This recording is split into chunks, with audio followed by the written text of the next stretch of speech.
We turn now in our study of the book of Hebrews to chapter 3, Christ greater than Moses. Because the believing Jews who were the recipients of this letter were seeking to escape persecution as followers of Christ by returning to the protection of the law and Judaism, the author goes to Moses, the giver of the law, to show how Jesus is better than Moses. He admonishes them to hold fast their confidence and hope in verse 6.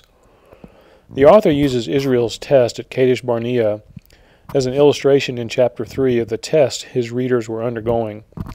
Israel was tested by God, and Israel responded incorrectly by testing God. They did not believe that the trial at Kadesh Barnea was in their best interest. However, the trial was meant by God to solidify their hope. God uses tests to demonstrate to us our hope of salvation. This is done through application of our faith. The readers of Hebrews were being tested by God to make sure of their hope, but they wanted to escape to Judaism. Verse 1 reads, "Therefore, holy brethren, partakers of a heavenly calling, consider Jesus, the apostle and high priest of our confession." The author shows in chapter 3 that Jesus, prophet, priest, and king of the new covenant, is better than Moses, prophet, priest, and king of the old covenant. Now our first question should be, what is the therefore in verse 1? Because of what the author has written in the previous two chapters, particularly verses 14 through 18 in chapter 2, he tells us to consider or think thoroughly about Jesus. And again, Jesus is called the apostle and high priest of our confession. Apostle means sent one, or one who is sent. Therefore, Jesus as apostle represents God to us, and as priest represents us to God. Verse 2 reads, "He was faithful to him who appointed him, as Moses also was in all his house." Now in verse 2 here, the author points out a similarity between Moses and Jesus. Other similarities include that both were faithful to their tasks, as noted in verse 2 here, and this refers back to Numbers 12:7 and Matthew 17:5. Both Moses and Jesus introduced new dispensations or testaments, Moses as being the Old Covenant and Jesus the New, and both can be considered as agents of redemption, Moses in the temporal and Jesus in the eternal. Note with me also that the author does not focus on the failures of Moses, but instead the greatness of Jesus. Verse 3 reads, "For he has been counted worthy of more glory than Moses, by just so much as the builder of the house has more honor than the house."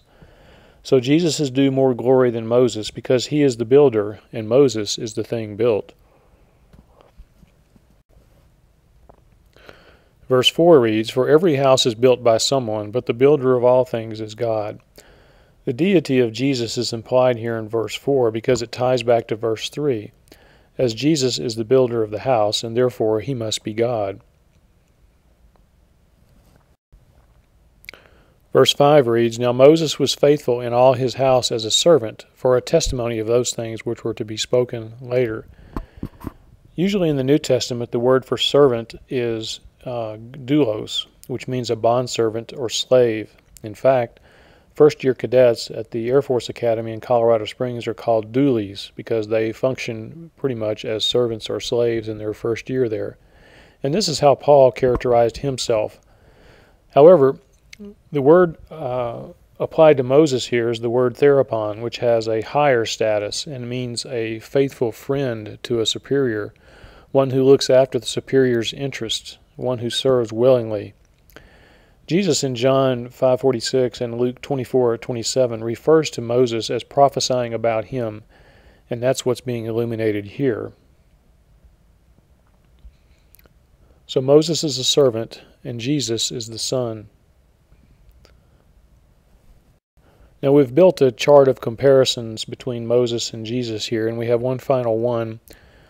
Moses led the children of Israel to the border of the Promised Land, and this is noted in chapter 3, verse 10. However, Jesus brings rest, and this is seen in chapter 4, verse 10.